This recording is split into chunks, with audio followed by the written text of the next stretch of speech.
Hello friends, स्वागत है आपके YouTube channel morning today target में। आज हम देखेंगे एसएसटी जो आपके पेपर 2 में पूछी जाती है उसके पीवाईक्यू क्वेश्चन आपको करवाने वाले हैं। 2013 का पीवाईक्यू क्वेश्चन है, आज के सेशन में देखेंगे।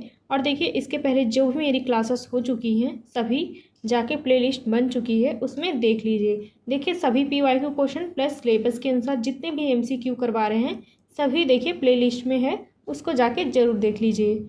तो आज के सेशन में देखते हैं 2013 के पीवाईक्यू क्वेश्चन। और देखिए 60 क्वेश्चन में से बताइएगा आपने 60 क्वेश्चन में से कितने स्कोर सही किए हैं। तो चलते हैं, पहला क्वेश्चन स्टार्ट करते हैं। और क्लास शुरू करने से पहले आप लोग इस क्लास को ज़्यादा से ज़्यादा लाइक शेयर कर दीजिए। पहला क्वेश्चन है, भारत में मध्य युग में किस साम्राज्य ने कन्नौज पर शासन किया था? तो भारत में मध्य युग में किस साम्राज्य ने कन्नौज पर शासन किया था? तो वह हो जाएगा देखिए गुज्जर प्रतिहार हो जाएगा। तो आपका सेकेंड ऑप्शन बिल्कुल सही हो जाएगा। यहाँ पे देखिए सेकेंड ऑप्शन सही हो जाएगा। भारत में मध्य युग में देखिए कन्नौज पर शासन किया था तो गुज्जर प्रतिहार ने किया था। देखिए समझते हैं। देखिए मध्यकालीन भारत के इतिहास में कन्नौज पर आधिपत्य स्थापित करने के लिए 3 प्रमुख शासक थे। देखिए गुज्जर, प्रतिहार, पाल और राष्ट्रकूट के बीच देखिए लगभग 200 वर्षों तक संघर्ष चला था और जिसे त्रिपक्षीय संघर्ष कहा जाता है। तो देखिए गुज्जर प्रतिहार और पाल राष्ट्रकूट के बीच 200 वर्षों तक संघर्ष चला था, जिसे त्रिपक्षीय संघर्ष कहा जाता है। अंततः इस संघर्ष में गुज्जर प्रतिहार राजवंश की विजय हुई थी। तो गुज्जर प्रतिहार की विजय हुई थी और उन्होंने कन्नौज को अपनी राजधानी बनाकर वहां लंबे समय तक शासन किया था। नेक्स्ट क्वेश्चन है, वर्तमान में अंकोर वाट स्थित है? तो वर्तमान में अंकोर वाट स्थित है तो वह हो जाएगा देखिए कंबोजिया और कंबोडिया में स्थित है। तो अंकोर वाट, तो इसका फर्स्ट आंसर यहाँ पे बिल्कुल सही हो जाएगा।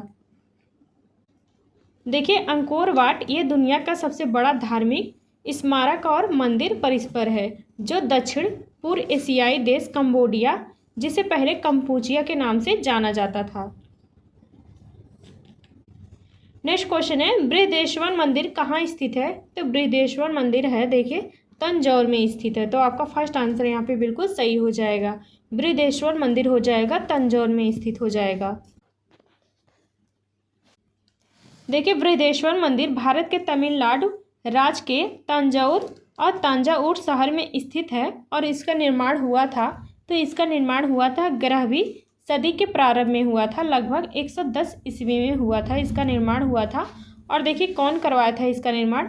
तो महान चोल शासक राज प्रथम ने करवाया था इसका निर्माण। और देखिए यह भगवान शिव को समर्पित है मंदिर। तो यह मंदिर भगवान शिव को समर्पित है और द्रविड़ वास्तुकला का एक उत्कृष्ट उदाहरण है।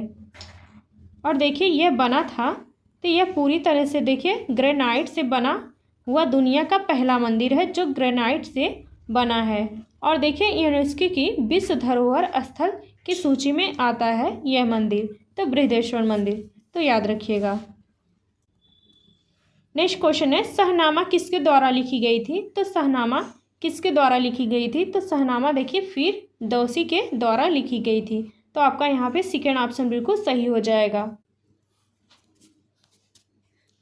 देखिए शहनामा फारसी भाषा का एक विशाल महाकाव्य है जिसे प्रसिद्ध कवि फिरदौसी ने 110 ईस्वी के आसपास में पूरा किया था।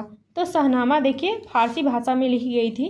तो यह एक विशाल महाकाव्य है जिसे फिरदौसी ने 110 ईस्वी के आसपास पूरा किया था। नेक्स्ट क्वेश्चन है, मार्को पोलो कौन था? तो मार्को पोलो कौन था? तो देखिए मार्को पोलो एक अन्वेषक था। तो आपका यहाँ पे फर्स्ट आंसर बिल्कुल सही हो जाएगा। देखिए मार्को पोलो एक प्रसिद्ध यात्री और व्यापारी था जिसने 13वीं शताब्दी में यूरोप से एशिया विशेषकर चीन तक की लंबी यात्रा की थी। नेक्स्ट क्वेश्चन है, निम्नलिखित में से प्रथम भारतीय समाचार पत्र कौन था? तो प्रथम भारतीय समाचार पत्र कौन था? तो देखिए बंगाल गजट हो जाएगा। तो आपका यहाँ पे तीसरा ऑप्शन बिल्कुल सही हो जाएगा। प्रथम भारतीय समाचार पत्र था तो बंगाल गजट था। देखिए समझते हैं। देखिए भारत का प्रथम समाचार पत्र हिक्कीज बंगाल गजट था जिसे जेम्स अगस्टस हिक्की ने 29 जनवरी 1780 को कोलकाता से प्रकाशित किया था। और देखिए यह एक अंग्रेजी साप्ताहिक पत्र था जिसे कलकत्ता जनरल एडवर्टाइजर के नाम से भी जाना जाता था। नेक्स्ट क्वेश्चन है, प्रथम भूमिगत रेलवे का निर्माण हुआ था तो वह देखिए लंदन में हुआ था। तो आपका सेकेंड ऑप्शन बिल्कुल सही हो जाएगा। प्रथम भूमिगत रेलवे का निर्माण हुआ था तो लंदन में हुआ था। देखिए लंदन में दुनिया की पहली भूमिगत रेलवे मेट्रोपॉलिटन रेलवे की शुरुआत हुई थी तो 10 जनवरी 1863 को लंदन में हुई थी। नेक्स्ट क्वेश्चन है, अमेरिका ने नागासाकी में परमाणु बम गिराया था तो वह देखिए कब गिराया था। तो वह हो जाएगा, यहाँ पे इसका राइट आंसर सही हो जाएगा, 9 अगस्त 1945 को गिराया था। तो आपका राइट आंसर यहाँ पे सेकेंड ऑप्शन बिल्कुल सही हो जाएगा। अमेरिका ने नागासाकी में परमाणु बम गिराया था तो 9 अगस्त 1945 को गिराया था। नेक्स्ट क्वेश्चन है, नागरिक सुरक्षा संगठन की स्थापना किस वर्ष की गई थी। तो नागरिक सुरक्षा संगठन की स्थापना की गई थी तो वह देखिए 1962 में की गई थी। तो आपका यहाँ पे तीसरा ऑप्शन बिल्कुल सही हो जाएगा। 1962 में नागरिक सुरक्षा संगठन की स्थापना की गई थी। देखिए समझते हैं, देखिए भारत में नागरिक सुरक्षा संगठन की औपचारिक स्थापना हुई थी 24 अक्टूबर 1962 को हुई थी। और देखिए भारत चीन युद्ध के दौरान की गई थी। और देखिए इसका मुख्य उद्देश्य था, तो इसका मुख्य उद्देश्य था शत्रुतापूर्ण हमलों से नागरिकों को संपत्ति और महत्वपूर्ण प्रतिष्ठानों की रक्षा करना था, इसका मुख्य उद्देश्य था। नेक्स्ट क्वेश्चन है, बाल कल्याण से संबंधित अंतर्राष्ट्रीय संस्था कौन सी है।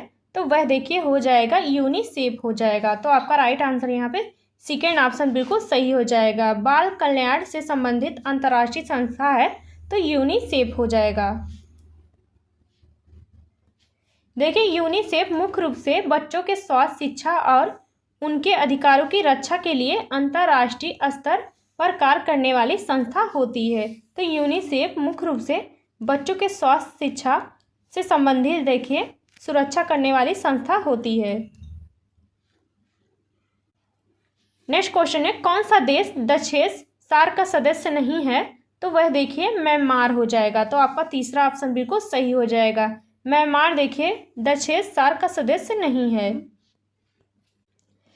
देखिए आप लोगों की लाइक की संख्या बहुत कम होती है तो प्लीज़ देखिए आप लोग लाइक शेयर कर दिया करिए और कमेंट करके ज़रूर बताया करिए आपको क्लास कैसी लगी।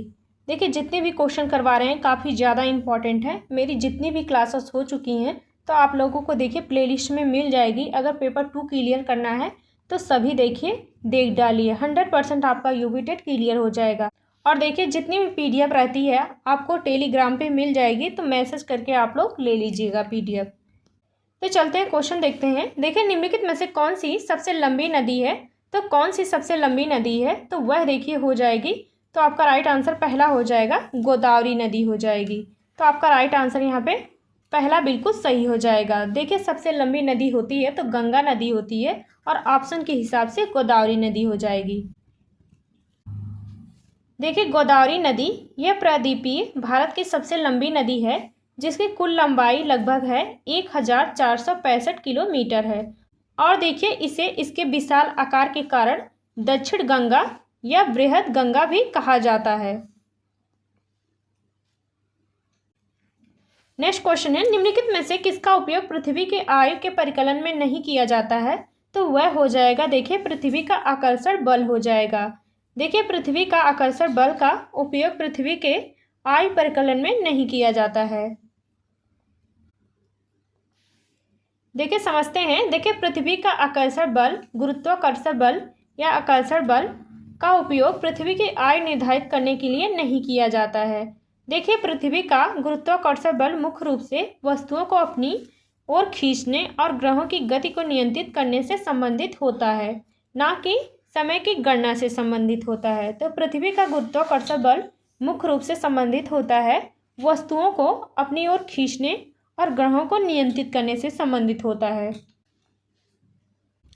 नेक्स्ट क्वेश्चन है, दिल्ली के किस सुल्तान ने सिकंदर द्वितीय सानी की उपाधि धारण की थी। तो वह देखिए हो जाएगा अलाउद्दीन खिलजी हो जाएगा। तो आपका डी ऑप्शन बिल्कुल सही हो जाएगा। अलाउद्दीन खिलजी ने सिकंदर द्वितीय सानी की उपाधि धारण की थी। नेक्स्ट क्वेश्चन है, निम्न में से कौन सा जोड़ा सुमेलित है? तो कौन सा इसमें से बताना है कि सुमेलित है। तो वह देखिए फर्स्ट आंसर सही हो जाएगा, लॉर्ड कॉर्नवालिस ने अस्थायी बंदोबस्त शुरू किया था। तो आपका यहाँ पे फर्स्ट आंसर बिल्कुल सही हो जाएगा। लॉर्ड कॉर्नवालिस अस्थायी बंदोबस्त के लिए जाने जाते हैं।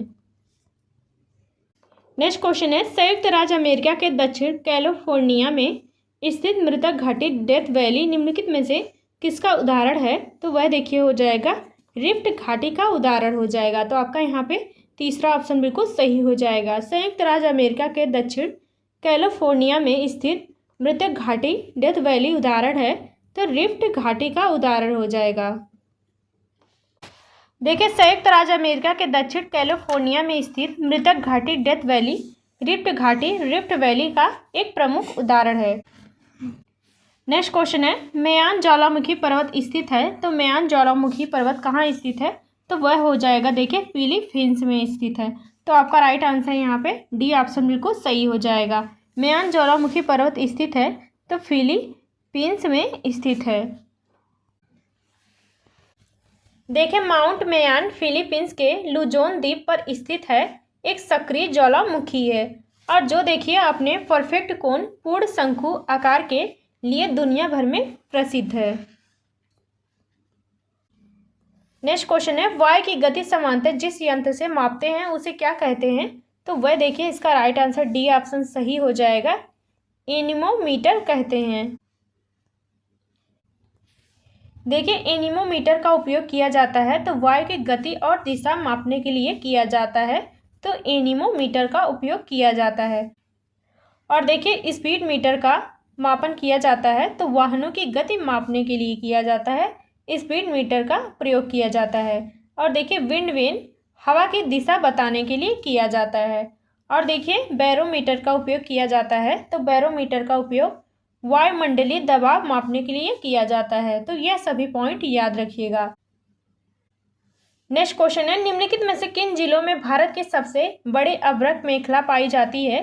तो किन जिलों में भारत में सबसे बड़ी अभ्रक मेखला पाई जाती है? तो वह हो जाएगा देखिए हजारीबाग और गया और मुंगेर हो जाएगा। तो आपका राइट आंसर यहाँ पे तीसरा बिल्कुल सही हो जाएगा। हजारीबाग और गया और मुंगेर में देखिए भारत की सबसे बड़ी अभ्रक मेखला पाई जाती है।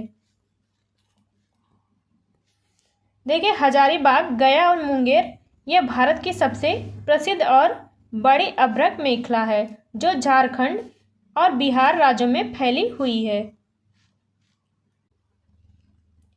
देखिए जितने भी PYQ क्वेश्चन करवा रहे हैं SST के सभी PYQ क्वेश्चन काफ़ी ज़्यादा इंपॉर्टेंट है। देखिए जितनी भी मेरी क्लासेस हो चुकी हैं आपको प्लेलिस्ट में मिल जाएगी पेपर 2 की, इसलिए जितनी भी PYQ क्वेश्चन है प्लस सिलेबस के अनुसार MCQ सभी जाके प्लेलिस्ट में ज़रूर देख लीजिएगा। और जितने भी क्वेश्चन करवा रहे हैं काफ़ी ज़्यादा इंपॉर्टेंट है, तो एक भी क्लास मिस मत करिएगा। डेली क्लासेस के लिए देखिए चैनल को सब्सक्राइब कर लीजिएगा ताकि डेली मेरी क्लासेस आपको प्रॉपर तरीके से मिलती रहेगी। तो चलते हैं क्वेश्चन पे। देखिए अपने तैयारी को इतने अच्छे से करिए ताकि आपका एक अच्छा स्कोर बन सके। नेक्स्ट क्वेश्चन है, कोयले का सर्वाधिक उपयोग होता है। तो कोयले का सर्वाधिक उपयोग कहाँ होता है? तो ऊर्जा उत्पादन में होता है। तो आपका फर्स्ट आंसर यहाँ पे बिल्कुल सही हो जाएगा। कोयले का सर्वाधिक उपयोग होता है तो ऊर्जा उत्पादन में होता है। देखिए कोयले का सबसे बड़ा हिस्सा ताप विद्युत केंद्रों में बिजली बनाने के लिए इस्तेमाल किया जाता है। नेक्स्ट क्वेश्चन है, दिल्ली के किस सुल्तान ने ब्राह्मणों पर भी जजिया कर लगाया था? तो दिल्ली के किस सुल्तान ने ब्राह्मणों पर भी जजिया कर लगाया था? वह देखिए हो जाएगा फिरोज शाह तुगलक ने लगाया था। तो आपका तीसरा ऑप्शन बिल्कुल सही हो जाएगा। देखिए फिरोज शाह तुगलक का शासनकाल माना जाता है तो 1351 से लेकर 1388 तक का माना जाता है। और देखिए यह दिल्ली सल्तनत का पहला सुल्तान था जिसने ब्राह्मणों पर भी जजिया कर लगाया था, फिरोज शाह तुगलक ने। और देखिए इससे पहले ब्राह्मणों को पारंपरिक रूप से इस कर से छूट प्राप्त थी। इससे पहले ब्राह्मणों पर जजिया कर नहीं लगा था। नेक्स्ट क्वेश्चन है, निम्नलिखित में से कौन सा जोड़ा गलत हो जाएगा? तो कौन सा जोड़ा गलत है? तो वह देखिए इसका सेकेंड ऑप्शन सही हो जाएगा, पेरिस डेव न्यूब हो जाएगा, जो आपका देखिए गलत जोड़ा हो जाएगा। नेक्स्ट क्वेश्चन है, निम्नलिखित में से कौन सा युग्म सुमेलित नहीं है? तो कौन सा युग्म सुमेलित नहीं है, तो वह देखिए हो जाएगा तीसरा ऑप्शन सही हो जाएगा, जो आपका सुमेलित नहीं हो जाएगा। देखिए जेके मंदिर लखनऊ में नहीं है, बल्कि जेके मंदिर देखिए कानपुर में स्थित है, इसलिए देखिए आपका गलत हो जाएगा। देखिए समझते हैं। देखिए जेके मंदिर जुग्गीलाल कमलापति मंदिर उत्तर प्रदेश के कानपुर जिले में स्थित है, ना कि लखनऊ में। देखिए यह मंदिर मुख्य रूप से राधा कृष्ण को समर्पित है और अपनी आधुनिक और प्राचीन वास्तुकला के सुंदर संगम के लिए जाना जाता है। तो जेके मंदिर देखिए कानपुर में स्थित है। नेक्स्ट क्वेश्चन है, शारदा अधिनियम के अंतर्गत लड़कियों एवं लड़कों के विवाह की न्यूनतम आयु क्रमशः कितनी निर्धारित की गई है? तो शारदा अधिनियम के अंतर्गत लड़कियों एवं लड़कों के विवाह की न्यूनतम आयु कितनी निर्धारित की गई है? तो वह देखिए हो जाएगा 14 से 18 वर्ष की हो जाएगा। तो आपका राइट आंसर यहाँ पे पहला बिल्कुल सही हो जाएगा। शारदा अधिनियम के अंतर्गत लड़कियों एवं लड़कों की आयु निर्धारित की गई है तो 14 वर्ष से लेकर 18 वर्ष तक।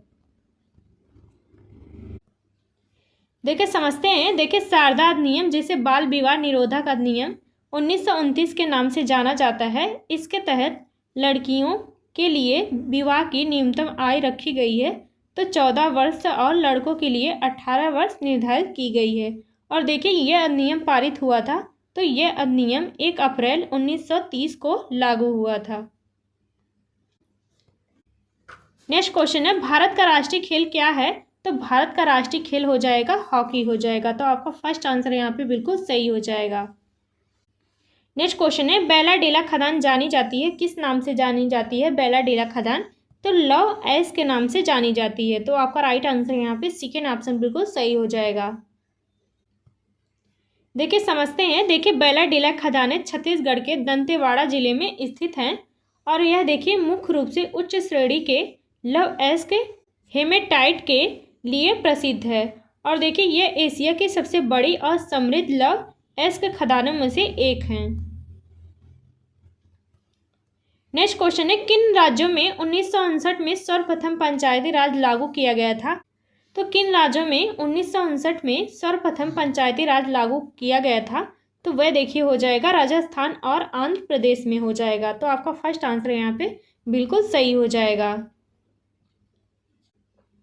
देखिए पंचायती राज व्यवस्था की शुरुआत सबसे पहले राजस्थान के नागौर जिले में हुई थी, 2 अक्टूबर 1959 को हुई थी और तत्कालीन प्रधानमंत्री जवाहरलाल नेहरू द्वारा की गई थी। और देखिए इसके कुछ ही दिनों बाद 11 अक्टूबर 1959 को आंध्र प्रदेश इस व्यवस्था को लागू करने वाला देश का दूसरा राज्य बन गया था। तो दूसरे नंबर पर हो जाएगा पंचायती राज लागू करने वाला देखिए आंध्र प्रदेश हो जाएगा और पहले नंबर पर हो जाएगा तो राजस्थान हो जाएगा।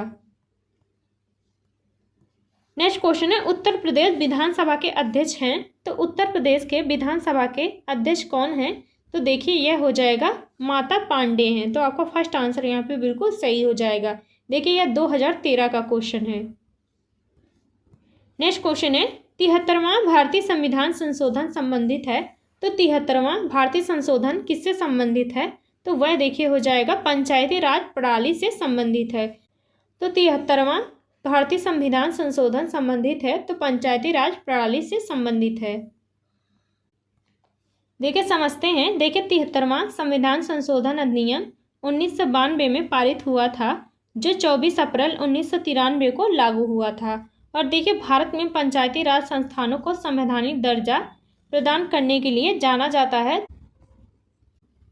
नेक्स्ट क्वेश्चन है, अस्पृश्यता की समाप्ति का संबंध किससे है?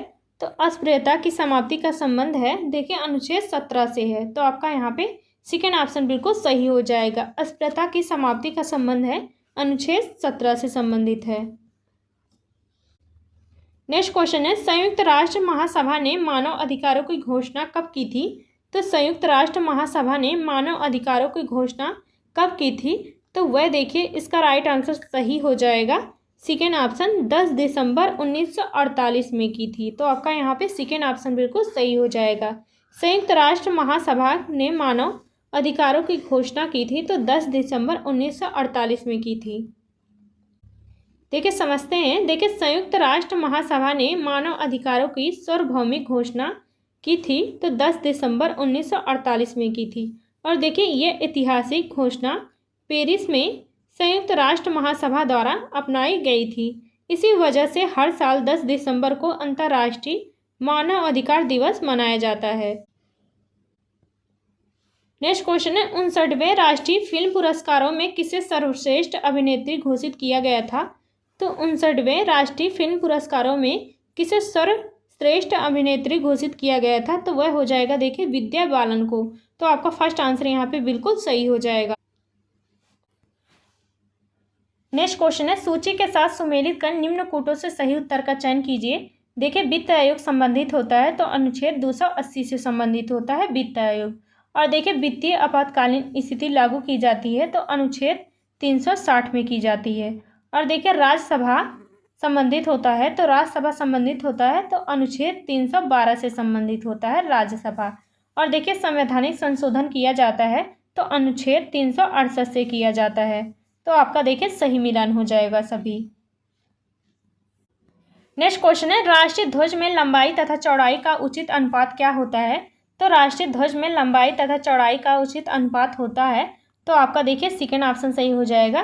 तो वह हो जाएगा 3:2 हो जाएगा। तो आपका राइट आंसर यहाँ पे सेकेंड ऑप्शन बिल्कुल सही हो जाएगा। देखिए भारतीय ध्वज संहिता के अनुसार भारत के राष्ट्रीय ध्वज तिरंगा की लंबाई और चौड़ाई का अनुपात हमेशा होना चाहिए 3:2 होना चाहिए। नेक्स्ट क्वेश्चन है निम्नलिखित में से किस भारतीय राज्य ने विश्व बैंक के साथ $220 मिलियन का समझौता किया है। तो किस भारतीय राज्य ने विश्व बैंक के साथ $220 मिलियन का समझौता किया है, तो वह देखिए हो जाएगा, इसका राइट आंसर सही हो जाएगा, सी ऑप्शन सही हो जाएगा, बिहार ने किया है। तो आपका सी ऑप्शन बिल्कुल सही हो जाएगा। नेक्स्ट क्वेश्चन है कौन सा ऊर्जा का स्रोत पारंपरिक नहीं है, तो वह देखिए हो जाएगा सौर किरणें हो जाएगा, जो ऊर्जा का पारंपरिक स्रोत नहीं है। नेक्स्ट क्वेश्चन है वर्तमान में योजना आयोग के उपाध्यक्ष हैं, तो वर्तमान में योजना आयोग के उपाध्यक्ष हैं तो मोटके सिंह अहलूवालिया हैं। तो आपका राइट आंसर यहाँ पे सेकेंड ऑप्शन बिल्कुल सही हो जाएगा। वर्तमान में योजना आयोग के उपाध्यक्ष हैं तो मोटके सिंह अहलूवालिया हो जाएंगे। देखिए श्री मोटके सिंह अहलूवालिया योजना आयोग के अंतिम उपाध्यक्ष थे। देखिए 2000 से 2014 तक थे। और देखिए वर्तमान में नीति आयोग के उपाध्यक्ष हैं श्री सुमन बेरी, 1 मई 2022 से हैं। देखिए यह क्वेश्चन 2013 में पूछा गया था, तो नीति आयोग के थे अध्यक्ष थे तो मोटके सिंह अहलूवालिया थे। और देखिए 2026 में हैं तो उपाध्यक्ष हैं तो सुमन बेरी हैं, तो याद रखिएगा। नेक्स्ट क्वेश्चन है रिंग कुशन का प्रयोग कब किया जाता है, तो रिंग कुशन का प्रयोग किया जाता है तो वह हो जाएगा देखिए सैया घाव होने पर किया जाता है। तो आपका राइट आंसर यहाँ पे डी ऑप्शन बिल्कुल सही हो जाएगा। रिंग कुशन का प्रयोग किया जाता है तो सैया घाव होने पर किया जाता है। देखिए जब कोई व्यक्ति लंबे समय तक बिस्तर पर रहता है तो त्वचा पर दबाव के कारण घाव बन सकते हैं, और रिंग कुशन जिसे रबर का घेरा भी कहते हैं उस घाव वाली जगह को बिस्तर से सीधा रगड़ खाने से बचाता है और दबाव को कम करता है। नेक्स्ट क्वेश्चन है गोंद का कलप किस प्रकार के वस्त्र में लगाया जाता है, तो गोंद का कलप लगाया जाता है देखिए रेशमी वस्त्र में लगाया जाता है। तो आपका यहाँ पे तीसरा ऑप्शन बिल्कुल सही हो जाएगा।